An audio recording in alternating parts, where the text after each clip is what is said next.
Order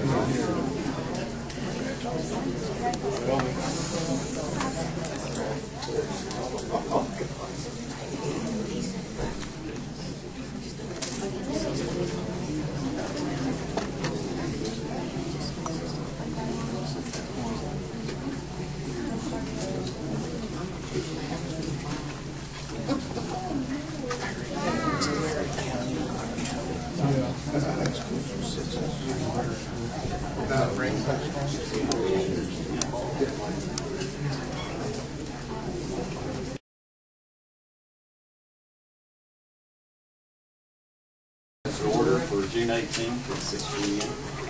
First item on the agenda is to nominate and approve temporary board secretary. I'd like to know if there's any nominations from the board. I'd like to nominate Carolyn Sweeney. A nomination for Carolyn Sweeney. Are there any other nominations? This is for a temporary board position until July 1st. No further nominations. I need a motion to approve Carolyn Sweeney. Have a motion. I need a second. I'll second. Motion is second. All in favor, indicate by saying aye. Aye. Any opposed? Motion carries. Next item on the agenda is approval to nominate and appoint Tammy Sloan as treasurer of the board for the 2013-14 school year.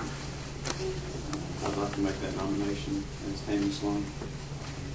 I'll second. I'd like to make a motion. Gary seconded. All in favor, indicate by saying aye. Aye. Any opposed? Motion carries. Next item on the agenda is financial report on the district, reason for salary freeze, and Tammy Sloan is going to do a presentation.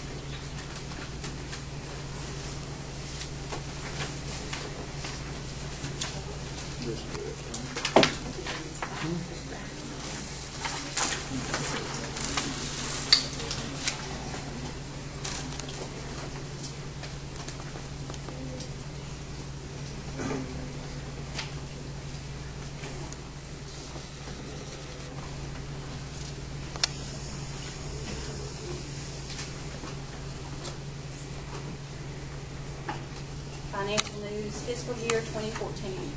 And most of these items are for the next fiscal year 2014. Martin County Board of Education special board meeting June 18th, 2013.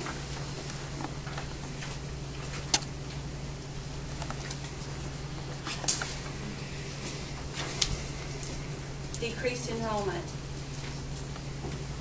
Last week, our DPP, Craig Grayson, gave us our new enrollment numbers. Enrollment end of 2012 was 2,114.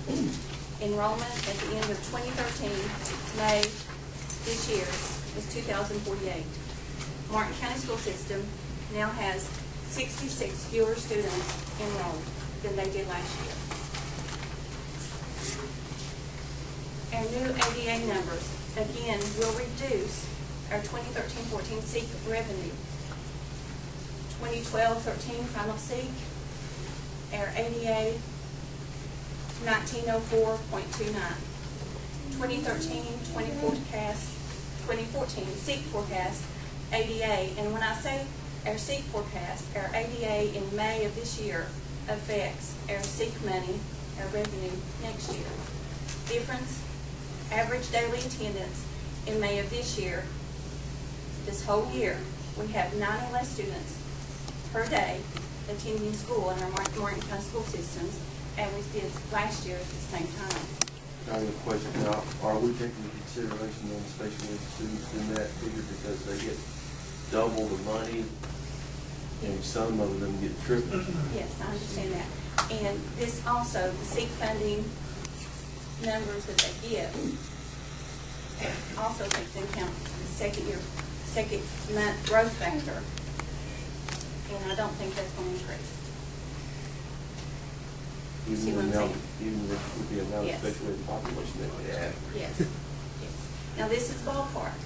Our forecast that came in from the state was like 360. So if you add the additional students that was not included in the numbers that the state averaged, then 400,000 is an approximate number. Yeah. It's not an exact number, it's a forecast number. For instance, when the state did a forecast last year, you get your numbers in September, just an average, like this number may come in September. Then in January, they look at it again and give us another new number. This May, we got our number for current year, 2013, and it came in 70,000 less than the state gave us our numbers. I understand that part, but are they counting all of the special ed students? Yes. Their classification? Yes. They have a certain classification, it's double the regular student rate. I understand. And some of them is triple Yes, the regular I rate. understand it. You figured that down to the dime. Well, no, I didn't. It's a forecast. Just I before understand. that. Yes, but I mean, I can tell you that from the state, before our new numbers came out, it was 360 less than 2013. So if you add our additional less students, my approximate number is 400,000.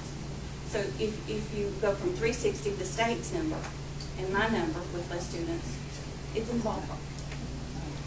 It's pretty close. How many on reciprocal agreement, how many children do you have that's going out of county or being homeschooled? No, I don't have those numbers. I can find that out for you from our DPD. I don't have those numbers. Because I'm looking, I think you're probably losing $500,000 a year right there. Because I'm sure that it's more than 100, and I think it's 138.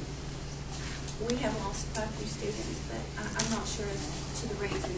You know, there's relocation. It seems like Lawrence County is doing some kind of re-schooling. I'm not sure. That was mentioned to me. We can get those numbers. So we will receive approximately, and that's the only thing we can do, approximately. As I said, the state's numbers in September, in January, they came back in May, and for our current year, they gave us 70,000 less. We are in the business of students, and less students, less money to operate our school system. Less students equal less funding. Less funding equals less money for students and staff. 2014 finance notes, 400,000 school system will receive approximately less in SEEK funding. 17 teachers were pink slipped in May. Over half of those have been recalled. At least half of those that were recalled are not in next year's budget. I did not put them in next year's budget. The budget was very tight. I did not include those recalls. At least half of them. We have an increase of 140,000 on employment next year. This year, we've had an increase of 70,000 since January that we did not budget for this current year. 45,000 in Kisbet liability payment. For those who aren't familiar with that, our workers' comp, our liability, our property, not our property, I'm sorry, liability and workers' comp on employment was actually an insurance fiasco statewide.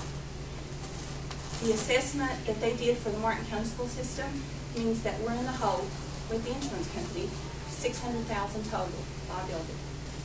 We have to finance that. When the board agrees what kind of payment agreement it will be, the lease to payment is $45,000 for 20 years.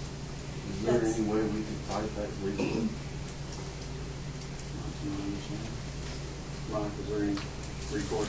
I understand that maybe some districts in western Kentucky are considering filing a lawsuit, class action suit based on somebody misreporting to the Department of Insurance how much their liability were. So the premium payments should increase. I don't know how that works out, but I'll try to check on it for you. Can you let us know the next meeting if we can be part of that class action lawsuit?